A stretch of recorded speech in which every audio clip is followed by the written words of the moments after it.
What's up, guys, in the works, and welcome to the Season 3 premiere of Underused Weapons. And I figured since this was the premiere, we would start it off with a bang, quite literally, as you saw me destroy that building to get the double kill there at the very start. And you're probably asking yourself, how did I manage to destroy that C4 from such an odd angle? Well, today we are using frag rounds, and I figured Season 3 should focus more on not necessarily specific weapons, but ammo types, scopes, equipment, anything you guys can think of that you feel like is underused in the game. And this is where I'm going to need your guys' feedback, because I'm going to be looking for suggestions for future episodes, because I always like to do this based on what you guys think is an underused weapon. You know, just because I say the word weapon, technically frag rounds is a weapon, and you know, it could be debatable. You could say, well, it's an ammo type. The weapon you're using is the M1014, but I think it'll be interesting to kind of look at some of the other aspects of Battlefield 3 that maybe get overlooked in the game, maybe don't get the usage and respect they deserve. But frag rounds, you know, ever since the USAS 12 kind of went out of style, you don't really see many people using these things. I mean, they're really tricky to use. I mean, a lot of people tell you to shoot at the ground and try to get the explosive damage, and you know, that's a good strategy. The one thing these do well is suppress people. I mean, I think they do like 25% suppression per round that you shoot at them. So if you're shooting at somebody in like a close quarter scenario, they're almost guaranteed to be suppressed to the maximum for a very long time, because these things are quite annoying. That's the one thing that they do tend to be kind of useful for. So if you know that a lot of people are clogging up an area, a choke point, a doorway, something like that, and you just lob some frag rounds in there, oftentimes you can actually help the team out. You may not necessarily get a lot of kills, but at least you'll suppress them to the point where your team can finally take them down. But this also does damage to like helicopters, stuff like that. I found that to be kind of useful. I mean, I've never really taken anyone out per se with it, but I have done damage on helicopters.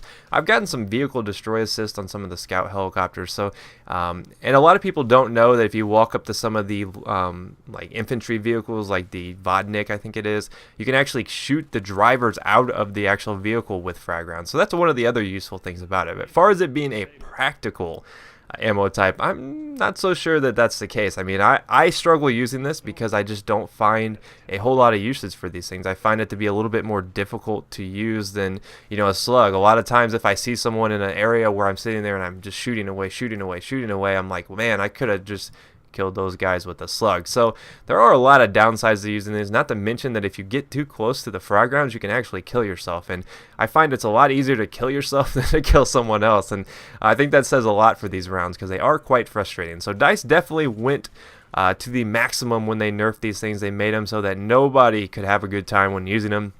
I know I don't have a good time when using them.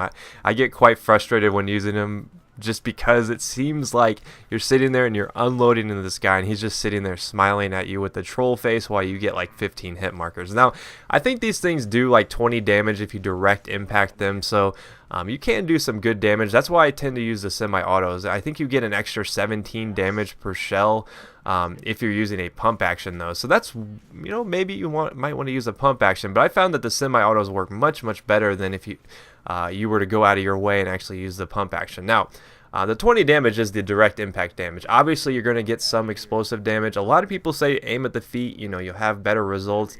You know, I personally think that the results come from the scenario, because if someone walks up on you and they're right up next to you, I found it's a lot better to just sit there and just go crazy as that EOD, nope, not knifing me, as that EOD bot comes flying out of there. But sometimes it's better just to sit there and just aim at them and just hope that one of the shells just hits off something random and you get a kill with it.